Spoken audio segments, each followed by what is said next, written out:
Welcome Lim Tit Meng on stage. Well, thank you, Justin.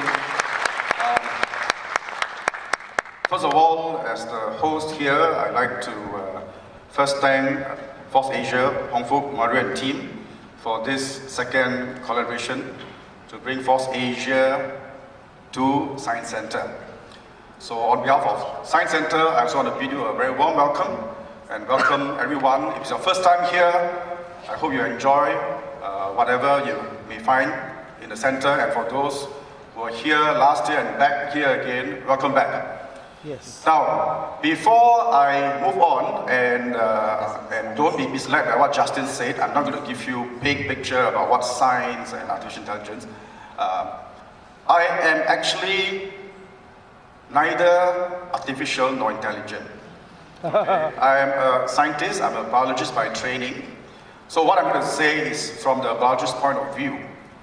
And I also like to confess that because you are all experts, I feel I shouldn't be what the Chinese always taught us. If you're not an expert, don't try to show off. There's this phrase called 班门弄斧. Okay, for those who may not know, there's this very famous family, they call Lu Ban, and they are very good carpenters. They make very good wood carving and all kinds of things. So the phrase used since I was young is, don't ever wave an axe in front of the Ban family. So I shall not go into too much about technical thing, but just more of how I see this topic of artificial intelligence and science. And first, I think all of you agreed earlier on, Harish talked about not man-made, okay? To me, it's inspired by nature. And it is enabled through the very hot word now called STEM, science, technology, engineering, and maths. And in Science Center, we shout the slogan of STEM equals the power to create solutions, to create possibilities. And artificial intelligence, to me, is the product of STEM, the power to create artificial intelligence. And towards the end, I'd like to bring up this thing about, is artificial intelligence a double-edged sword? Just like when, at the turn of the millennium, when everybody talked about molecular biology, life sciences, the Human Genome Project is going to transform the way we live. And suddenly, everybody jumped into the big bandwagon, and we soon realized that the power to play with life through the power of life sciences make us wonder how to balance the good and the evil. When you are able to play God, so-called, what is the ethical consideration? So with that, we came up with bioethics. And incidentally, I sit into the Singapore Bioethics Advisory Committee. And shown here is a very old comic. I grew up reading that comic. It's called 地球先锋号. I cannot translate that into English. You know, it's a robot, and this robot, its mission is to protect Earth. And when I was very young, this robot is a character that I could draw perfectly without referring to it.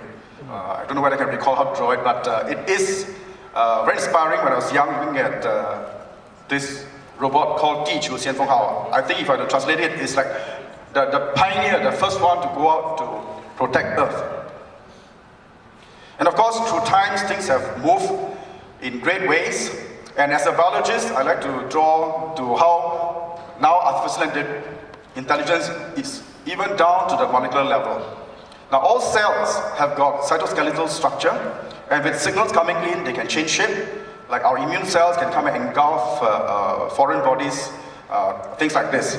And there are already work done to show that you can create very, very small, micro, nano size kind of actuator, and through cell signaling kind of mechanism, you can make the cell shape change, and therefore direct the cells to move to somewhere else.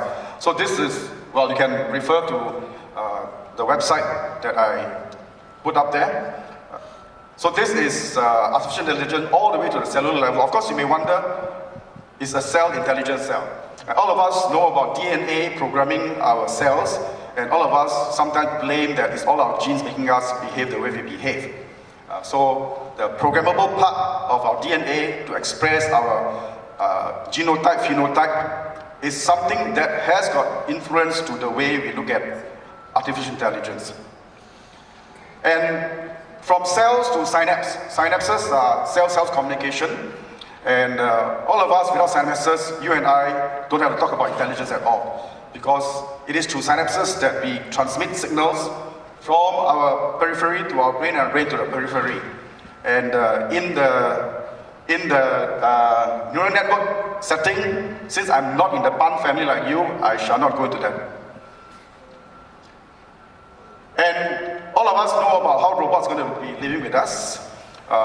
Again, these are some work shown lately. You can see how robots are learning to be intelligent. They can learn how to fetch objects by learning, by trying. And robots, social robots, robotic arms are now part and parcel of life. Incidentally, we are also bringing the robotic arm competition to Singapore. So some of you who are in the robotic domain, we'll be very happy to talk with you about how we could work with you in terms of promoting artificial intelligence with robots. And I was very inspired by this when I saw it in YouTube newspaper. It's a bio-inspired flying robot pollinator.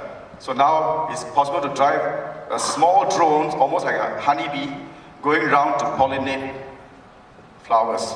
I mean, you wonder why this machine is being created. I think, first of all, it's a demonstration of possibilities. Like I said, STEM, the power to create possibility.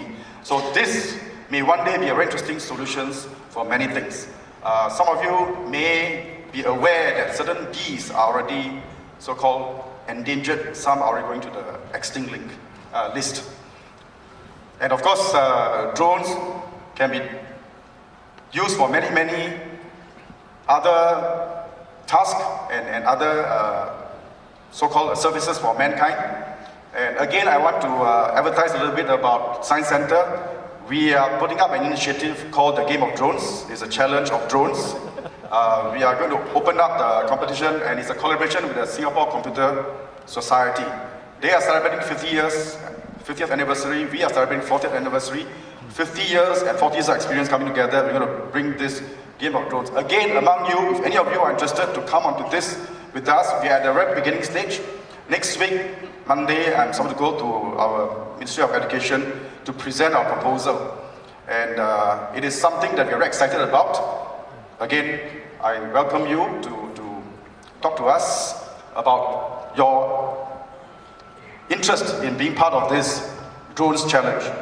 We intend to grow it into an international platform in 3 years' time. And this year, we are targeting 100 teams to take part. Okay. And of course, among you, you're also looking to sensor, foldable touchscreens, and all these are material science combining with the computer science. And wearable is something that is already in place. Wearable AI system can even detect what you talk, what you say. 3 weeks ago, we have MTech Asia in Singapore, and one of the speakers, Adrian Chok, came and talked about Internet of Things. And he was demonstrating a lot of interesting things about how wearable things can sense one another, including how you can even kiss somebody through a gadget, and your girlfriend, your wife, your mistresses far, far away can sense the way you kiss. So these are very interesting thing about wearable, about machine and connecting humans, either conversation, emotion, across, via machines, via computers, via Internet of Things.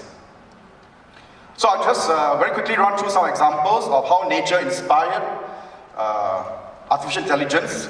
And indeed, nature is the perfect showcase of design and intelligence.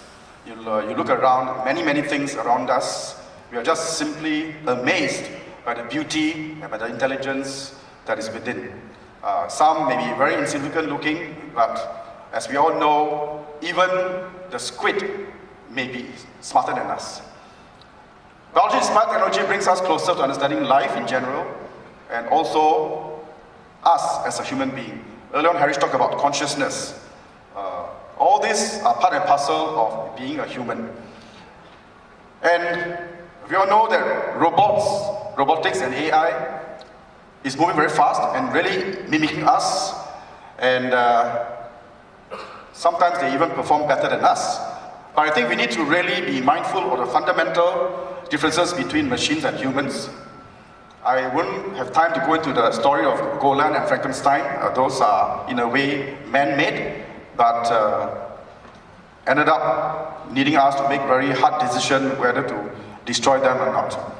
I will quickly close off. All of you must be aware of Google's new AI, having machine learning and then learn how to collect as many apples as possible, and at the end, they learn to be very aggressive. The smart ones started to sabotage to make sure that it's a sure win case.